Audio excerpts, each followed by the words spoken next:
There's a quiet misunderstanding about men that almost nobody talks about. People often assume that when a man seems uninterested in relationships, detached from romance, or focused on other things, it means he simply doesn't care. But human psychology is rarely that simple. Because beneath the surface, most men are not struggling with whether they want connection. They're struggling with what connection means to them. Some are trying to earn it. Some are trying to protect it. And some are trying to recover from what happened when they lost it. The interesting question is not why some men appear distant. The interesting question is what happened inside them that made distance feel safer than reaching out. And if you've ever looked at your own life and wondered why your relationship with love feels different from everyone else's, you may recognize yourself in one of the patterns we're about to explore. Not because these patterns define you, but because they reveal something deeper about the way people adapt to their emotional lives. The first type is the builder. At first glance, he can seem emotionally unavailable. Friends tell him he's working too much. Family members wonder why he never settles down. People assume he's avoiding intimacy. But that's not what's happening. He's carrying a private conversation with the future. While many people are asking themselves what feels good today, he's asking himself what will matter 10 years from now. Psychologists suggest that people who develop a strong future-oriented mindset often become comfortable sacrificing immediate rewards for long-term goals. And for the builder, this becomes a way of life. He postpones things other people chase, not because he doesn't want them, because he believes he has responsibilities that must come first. Sometimes this mindset begins in childhood. Maybe he watched financial instability create stress inside his home. Maybe he saw people struggle because they weren't prepared. Maybe he learned early that security isn't guaranteed, so he becomes obsessed with creating it. And what many people don't see is the loneliness hidden inside that decision.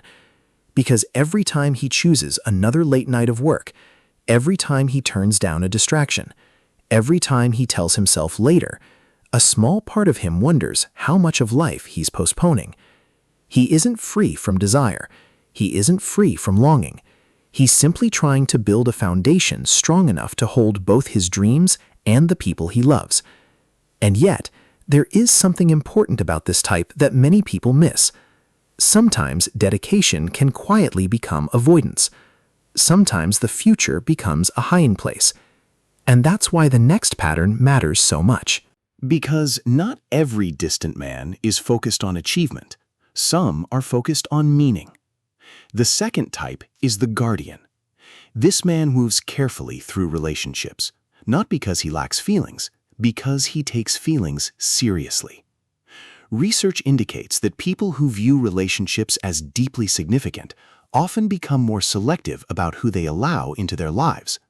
For him, attachment isn't casual, it's consequential. He understands something that many people learn through heartbreak.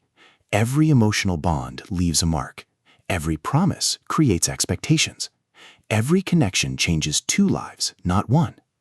So he pays attention, he watches, he listens. He learns who people are before deciding who they might become. From the outside, this can look like hesitation. Some people call him guarded, others call him overly cautious. But internally, he's asking questions most people never ask. Can we grow through difficulty together? Can we handle disappointment without turning against each other? Can trust survive when life becomes inconvenient? He isn't searching for excitement alone. He's searching for compatibility under pressure. And because of that, he often spends long periods alone. Not because nobody interests him, because very few people align with what he's truly looking for. The strange thing is that this type often feels misunderstood. People assume he has impossibly high standards, but many times his standards aren't about perfection. They're about stability, character, emotional maturity, the qualities that become important long after attraction stops being new. And when he finally chooses someone, he doesn't choose lightly, because for him, commitment is not a feeling, it's a decision he intends to honor. But not all distance comes from purpose. Not all distance comes from caution. Sometimes distance grows from pain. And this is where the third pattern begins, the wounded observer. Unlike the first two men, this man didn't choose distance. Distance chose him. At least that's how it feels. At first, the story is usually simple. A rejection, a disappointment, a series of experiences that slowly erode confidence. Nothing dramatic, just enough moments that begin teaching him a dangerous lesson. The lesson that he is somehow not enough. Psychologists have found that repeated social rejection can profoundly affect self-perception, especially when people begin using those experiences to define their identity. At first, he feels hurt. Then he feels embarrassed. Then he feels ashamed. And eventually, something changes. Instead of questioning the experiences, he begins questioning himself. Why am I always overlooked? Why does this keep happening? What is wrong with me? Those questions can be painful, but what happens next is often even more painful, because eventually the mind starts looking for protection. And protection sometimes arrives in the form of explanations. Maybe nobody is genuine. Maybe relationships aren't worth it. Maybe everyone else is the problem. These explanations provide temporary relief, but they create a new prison. Because the moment a person stops learning from pain and starts building an identity around it, growth slows down. Resentment begins replacing curiosity, and the world starts looking darker than it really is. The tragedy isn't rejection. The tragedy is allowing rejection to become your entire story. Because pain can teach wisdom, or it can teach bitterness, and the direction often depends on whether a person remains open to reality. Now here's the deeper truth connecting all three types. On the surface, they look completely different. One is building, one is choosing carefully, one is recovering from wounds. But underneath, they're all responding to the same human need. The need to feel valued, the need to feel safe, the need to believe that connection will enrich life rather than damage it. Studies have found that human beings are fundamentally wired for belonging. We all seek acceptance. We all seek intimacy. We all seek understanding. The difference is not whether we desire these things.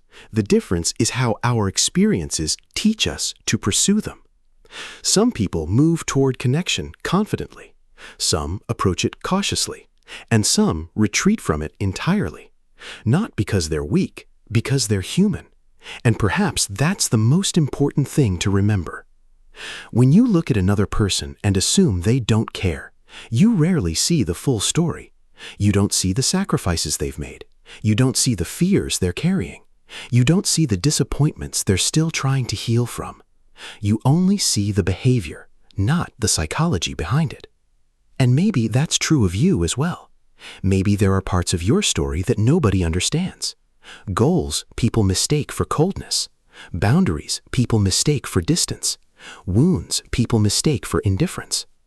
But your behavior has a history. Your choices have a reason. And understanding those reasons is often the first step toward changing them. So take a moment and ask yourself something honestly.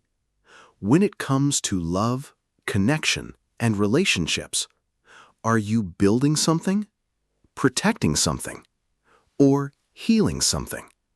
Because your answer may explain more about your life than you realize.